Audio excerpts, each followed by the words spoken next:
All right, guys, one last video. Everybody was asking about the garden. So show you, this is what we've got in so far. We've got one row over here we haven't planted yet. But starting here, going all the way back here, I think we've got what? 1, 2, 3, 4, 5, 6, 7, 8, 9, 10 rows of, we got kale, we've got beets, we've got turnips, we've got all top turnip greens, we got all, top bunch collard greens, turnips, mustard greens, we've got in 3 rows of potatoes. So anybody keeping score, that's over a half a mile so far of just potatoes and leafy greens, turnip, beet greens. So that's about 30, each one of these rows, it looks forever down through there. It's about 330 foot. So, like about 3,700 feet of vegetables planted so far. And this garden here will hold 29 rows planted like this.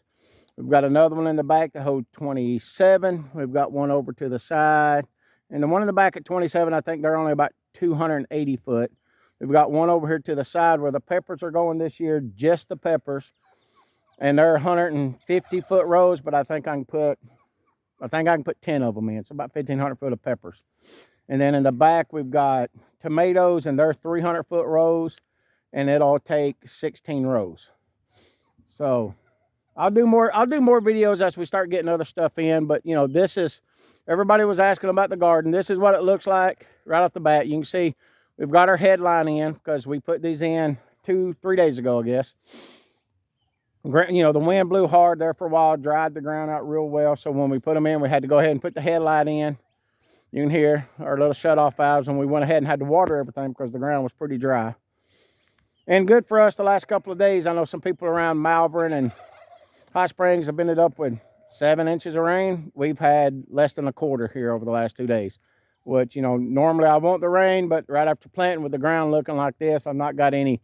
I'm going to put ryegrass in between these rows to keep everything from washing out. Maybe some clover, because these will be out in about 70 days, so I can take the plastic up, till everything back in for a good, green crop, and then start over with summer stuff.